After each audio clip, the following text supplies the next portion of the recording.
everybody, my name is Tommy and this is the Gallery Backyard Barbecue, and that is a 5.5 to 6 pound pork butt. Pork butt. Oh yeah. Now the first thing I like to do is rinse my meat under cold running water, and then I like to pat it dry, right?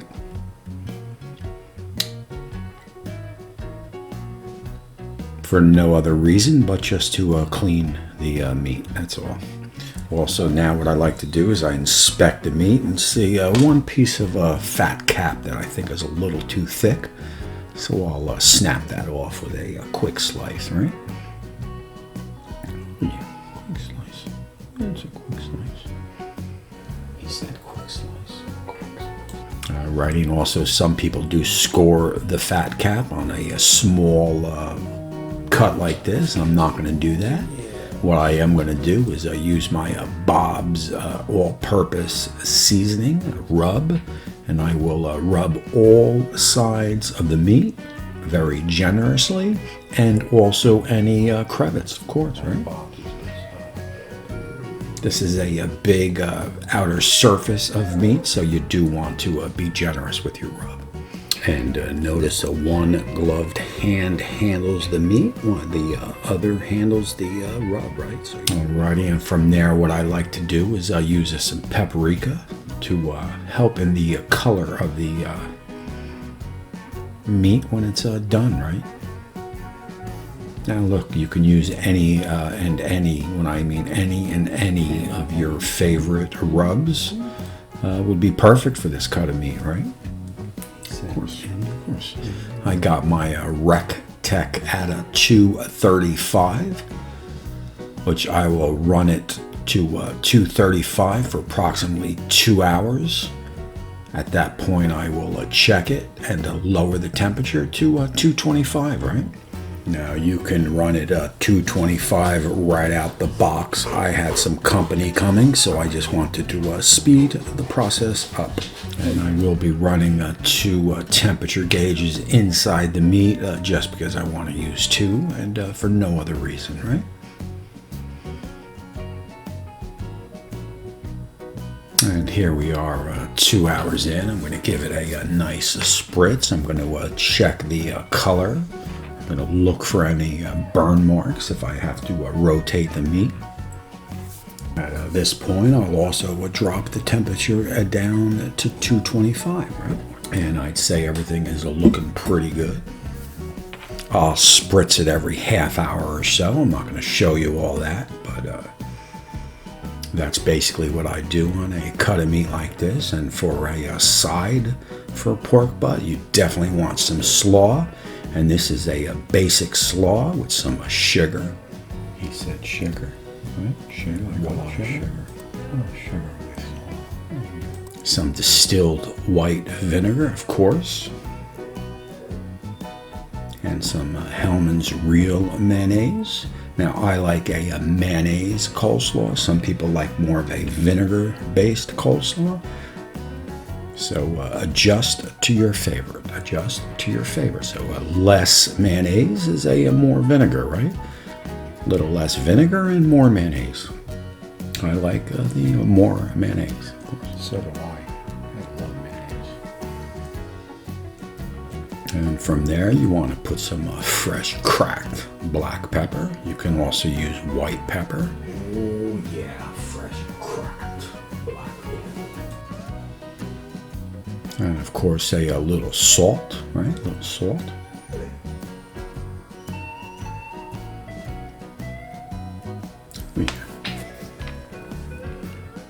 And as you can see, my temperature is lowered down to 225, and I believe we are at the stall in about 4 hours or so.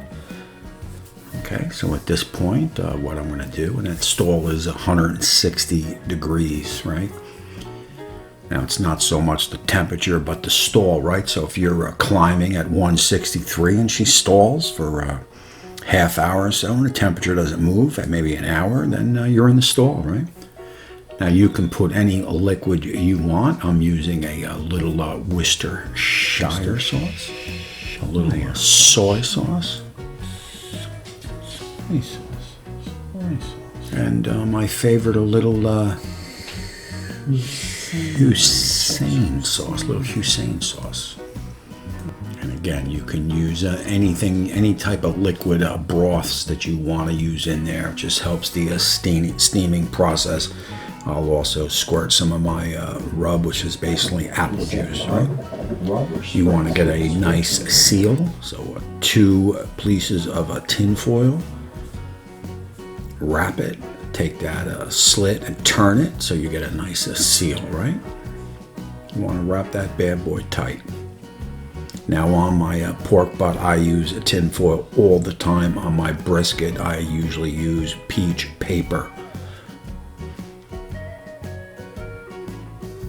And of course, I got my 2 probes back in. Now I'll run this sucker right up to the 196 to 200 range. At that time, I'll pull it, put it in a towel, and let it rest in the oven for approximately an hour to 2. An hour to 2, which is basically where we are, right?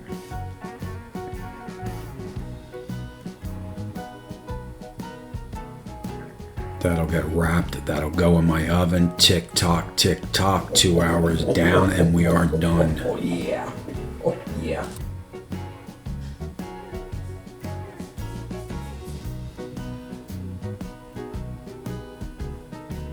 Get that tin foil off and go to town, right? I don't own a pair of claws, unfortunately, so I'm just going to use forks, right?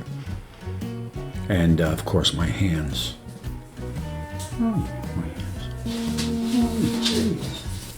Now I've had better barks, but I can tell you the flavor will be juicy and there for sure.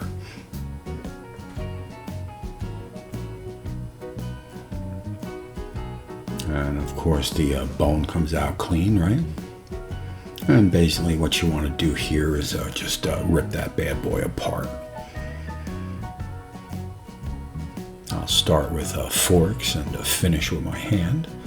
And that is looking mighty fine, mighty fine.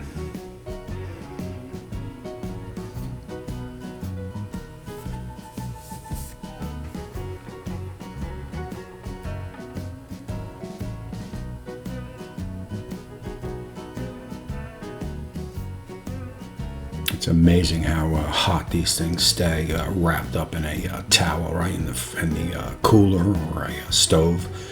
I'm going to go with some Bob's number 2, right?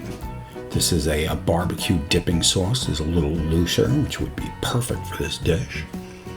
And now I don't like to over sauce. I like to add a little sauce. I like to mix it in, right? I'm going to plop in a little honey. I like putting honey on all my barbecue. So again, I'll add a little bit, mix it in, add a little bit, mix it in. I don't like to over sauce my pulled pork.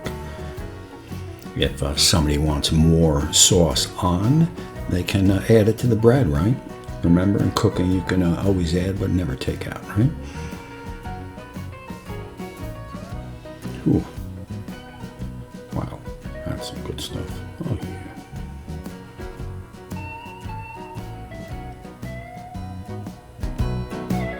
Again, I'm going to add a little bit more sauce right there. Add, check it, add, check it.